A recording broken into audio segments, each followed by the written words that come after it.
दोस्तों, एक बिल्डिंग में काम चल रहा होता है और वहाँ का ठेकेदार एक महिला मजदूर को जोर जोर से डांट रहा होता है। उसी वक्त उस बिल्डिंग के मालिक उस बिल्डिंग में हो रहे काम को देखने के लिए वहाँ पर पहुँचते हैं। और जब वो वहाँ पर पहुँचते हैं तो वह देखते हैं कि वह जो ठेकेदार है वह महिला मजदूर को डांट रहा है। तो वह रुक जाते हैं और वह उसके पास पहुँचते हैं। जब वह वहाँ पर पहुँचते हैं तो जैसे ही वह उस महिला को देखते हैं तो बस देखते ही रह जाते हैं। और वह महिला भी उस बिल्डिंग के मालिक की तरफ देखती है तो एक टक देखती ही रह जाती है। उन दोनों की आंखों से आंसू निकलने लगते हैं। वहां पर मौजूद ठेकेदार और बाकी मजदूरों को कुछ समझ में नहीं आ रहा था कि आखिर माजरा क्या है। दरअसल दोस्तों, वह जो महिला होती है वह उस व्यक्ति की पत्नी होती है जिनका तलाक 5 साल पहले हो चुका होता है। और समय का पहिया ऐसा घूमता है कि वह महिला जो है मजदूरी करने वहीं पहुंचती है जिस बिल्डिंग का मालिक खुद उसका तलाकशुदा पति है। तो दोस्तों, कैसे इन दोनों लोगों का तलाक होता है और कैसे वह महिला वहां मजदूरी करने पहुंचती है और कैसे उसका पति इतना बड़ा आदमी बन जाता है। आप भी जब यह पूरा मामला जानेंगे तो आप भी हैरान, परेशान और सोचने पर मजबूर हो जाएंगे। तो दोस्तों, चलिए जानते हैं इस पूरी कहानी को। दोस्तों, सुबह का वक्त होता है। अजय सुबह उठता है और जल्दी जल्दी तैयार होने लगता है क्योंकि उसे आज अपनी बिल्डिंग पर पहुंचना था, वहां पर हो रहे काम को देखने के लिए, जिस बिल्डिंग को उसने हाल ही में 35 करोड़ रुपए में खरीदा था। अच्छा दोस्तों, अजय सुबह सुबह उठकर तैयार होता है और समय से अपनी बिल्डिंग की तरफ निकल पड़ता है। और जैसे ही वह वहां पर पहुंचता है तो वह देखता है कि एक ठेकेदार जो है वह एक महिला मजदूर को डांट रहा है। वह उस महिला मजदूर के पास पहुंचता है और जैसे ही उसकी नज़र उस महिला मजदूर पर पड़ती है तो वह हैरान रह जाता है क्योंकि वह महिला मजदूर उसकी तलाकशुदा पत्नी होती है जिसका नाम पूनम था। उसके बाद अजय उस ठेकेदार को वहां से जाने के लिए बोल देता है और फिर वह पूनम से पूछने लगता है कि तुम यह सब काम करने के लिए कैसे मजबूर हो गई। तुम तो अच्छे खासे बड़े घर की लड़की थी, तुम्हारे पिताजी अच्छा काम करते थे, उनका बहुत बड़ा कारोबार था, तो फिर आखिर ऐसी क्या दिक्कत हो गई कि तुम यहाँ आने को मजबूर हो गई। अजय फिर बोलता है कि तुमने मुझे गरीब समझकर छोड़ा था और वापस अपने बड़े से घर में चली गई थी जहाँ नौकर चाकर लगे हुए थे। तुम तो वहाँ राजाओं की तरह जिंदगी जीने के लिए गई थी। लेकिन फिर देखो, समय का पहिया ऐसा घुमा कि मेरे पास भी आज पैसों की कोई कमी नहीं है और तुम वापस वहीं पर आई हो मजदूरी करने के लिए जिस बिल्डिंग को मैंने आज ही, लगभग आज से 1 हफ्ते पहले 35 करोड़ रुपए में खरीदा है। पूनम हाथ जोड़कर रोते हुए बोलती है कि भगवान के लिए चुप हो जाइए। आपकी बातों से ऐसा लग रहा है कि मेरी जान निकल जाएगी, मेरे कान के पर्दे फट जाएंगे। उसके बाद अजय चुप हो जाता है। फिर पूनम पूछती है कि आपके पास तो बिल्कुल भी पैसे नहीं थे, फिर आपके पास ऐसा क्या हुआ कि आपके पास इतना पैसा हो गया। अब अजय बताता है कि जब तुमने मुझे गरीब समझकर मेरा मजाक उड़ाकर मुझे छोड़कर तलाक देकर चली आई थी, तब मैंने अपना एक छोटा सा बिजनेस चालू किया और भगवान की कृपा से वह बिजनेस चल पड़ा। उसके बाद मैंने पीछे मुड़कर नहीं देखा, पैसे आने लगे। उसके बाद धीरे धीरे मैं बड़ा आदमी बन गया। दोस्तों, आपकी जानकारी के लिए बता दें कि जब पूनम और अजय की शादी हुई थी तो अजय बहुत ही मिडिल क्लास का व्यक्ति था। उसके पास उतना ज़्यादा पैसा नहीं था। लेकिन फिर जब अब पूनम जब अजय के घर आती है तो वहाँ के हालात देखकर वह बर्दाश्त नहीं कर पाती और अपने भाभी और अपनी बहन के चढ़ावे में आकर वह अजय से तलाक लेकर उसे छोड़कर वापस अपने घर चली जाती है। चलिए दोस्तों, कहानी पर वापस आते हैं। अजय पूनम से बोलता है कि चलो कहीं बाहर घूमने चलते हैं। उसके बाद अजय जो है पूनम को अपनी गाड़ी में बिठाता है और वहाँ से चल पड़ते हैं।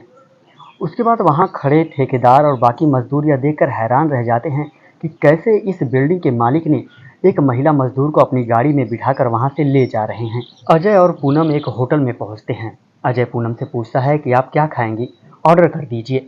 पर पूनम चुपचाप बैठी रहती है, कुछ भी नहीं बोलती। उसके बाद अजय जो है वेटर को बुलाता है और पूनम की मनपसंद आइसक्रीम को ऑर्डर करता है। अजय बोलता है कि मुझे आज भी याद है आपकी वो मनपसंद आइसक्रीम जिसे आप बहुत चाव से खाती थी। वेटर जो है वो ऑर्डर लेकर चला जाता है। पूनम और अजय सामने सामने बैठे थे। इन दोनों की समझ में नहीं आ रहा था कि आखिर बात क्या की जाए।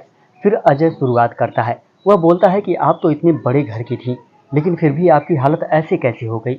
जब आपने मुझसे तलाक लिया था तो मैंने खुद आपको 40 लाख रुपए दिए थे। अगर आप उन पैसों को बैंक में जमा करके उसका ब्याज भी खाती तो आप अकेले अपना जीवन बड़े ही अच्छे से गुजार सकती थी। तब पूनम बताती है कि जब मैंने आपसे तलाक लेकर वापस अपने घर पहुंची तो मेरे भाई, भाभी और मेरी बहन ने मुझसे झगड़ा लड़ाई किया और मुझसे वह पैसे छीन लिए और बोले कि जो अपने पति की नहीं हो सकती वह हमारी क्या होगी। इतना कहकर उन लोगों ने मुझे घर से निकाल दिया। उसके बाद मैं मजदूरी करने के लिए भटकने लगी। उसके बाद पूनम रोने लगती है और हाथ जोड़कर अजय से माफ़ी मांगने लगती है। बोलती है कि मैंने आपको छोड़कर बहुत बड़ी गलती कर दी, मुझे माफ़ कर दीजिए। अजय जो है वो पूनम को चुप कराता है और बोलता है कि वक्त को जो मंजूर होता है वह होकर ही रहता है, कोई बात नहीं है, तुम चुप हो जाओ। उसके बाद वह दोनों आइसक्रीम खाते हैं। आइसक्रीम खाने के बाद जब बिल देने के लिए अजय जो है अपना पर्स निकालता है तो पूनम उसका पर्स देखकर हैरान रह जाती है, क्योंकि अजय के पर्स में आज भी पूनम की तस्वीर मौजूद थी। उसके बाद पूनम पूछती है कि क्या तुमने अभी तक शादी नहीं की? तो अजय बोलता है कि मैं तो हमेशा तुमसे ही प्यार करता था, मेरे दिल में तुम ही बसी थी और उसके बाद तुम्हारे जाने के बाद मैंने कभी शादी नहीं की। माँ भी तुम्हारे बारे में ही पूछती है और कहती है कि पता नहीं पूनम कैसी होगी और किस हाल में होगी। तो मैं उनसे कह देता हूँ कि वह अपनी खुशी से मुझसे अलग हुई थी, वह जहाँ भी होगी खुश हुई होगी। इतना सुनकर पूनम अजय से लिपट कर रोने लगती है। अजय उसको चुप कराता है और बोलता है कि चलो घर चलें। पर पूनम बोलती है कि नहीं, अब मैं वहाँ नहीं जा सकती। पर अजय बोलता है कि तुम चलोगी तो माँ को भी बहुत खुशी होगी। इस पर पूनम बोलती है कि मैंने आप पर बहुत ही अत्याचार किया है, मैं माँ के सामने कैसे जाऊँगी, उन्हें अपना मुँह कैसे दिखाऊँगी, मेरा वहाँ न जाना ही सही होगा। अजय इतना सुनता है तो उसकी आंखों से आंसू निकलने लगते हैं। अजय बोलता है कि मैंने दूसरा और बड़ा घर ले लिया है, वहाँ पर भी नौकर चाकर लगे हुए हैं, वहाँ तुम्हें हर सुख सुविधा मिलेगी, तुम प्लीज़ मेरे साथ चलो, माँ तुम्हें देखकर बहुत ही खुश होगी। जैसे तैसे करके पूनम मान जाती है। उसके बाद दोनों गाड़ी में बैठते हैं और घर के लिए निकल पड़ते हैं। घर पहुंचकर अजय जो है अपनी माँ को आवाज़ लगाता है कि माँ देखो कौन आया है। उसकी माँ भागते हुए दरवाजे पर पहुंचती है तो पूनम को देखकर वह बहुत ही खुश होती है। वह तुरंत उसे गले लगा लेती हैं और बोलती हैं कि बेटा तुम कहाँ चली गई थी, तुम्हारे बिना यह घर बिल्कुल खाली खाली सा लग रहा था, अब तुम आ गई हो, इस घर को अब तुम ही संभालना और मुझे आराम करने देना। पूनम जो है वह माँ के पैरों में गिर पड़ती है और रो रो कर माफ़ी मांगने लगती है। माँ जी उसे उठाती हैं और चुप कराती हैं और बोलती हैं कि चुप हो जाओ बेटा, कोई बात नहीं, तुम अब वापस आ गई हो, इस घर को अब तुम ही संभालना। उसके बाद पूनम माँ जी की बात मान जाती है और वहीं पर रहने लगती है। तो दोस्तों आप लोगों को इस कहानी से यह सीख लेनी चाहिए कि किसी के बहकावे में आकर अपना बना बनाया रिश्ता नहीं तोड़ना चाहिए। जिस तरह पूनम ने अपने भैया भाभी और बहन के बहकावे में आकर अपने पति से तलाक ले लिया था और वह पता नहीं कैसे किस हाल में पहुंच गई थी। इसलिए दोस्तों आप लोगों से हाथ जोड़कर विनती है कि आप लोग किसी का भी मजाक ना उड़ाया करें। आप लोगों को वीडियो पसंद आई हो तो वीडियो को लाइक करना मत भूलना। ऐसी ही वीडियो देखने के लिए हमारे चैनल को सब्सक्राइब करें। मिलते हैं अगली वीडियो में।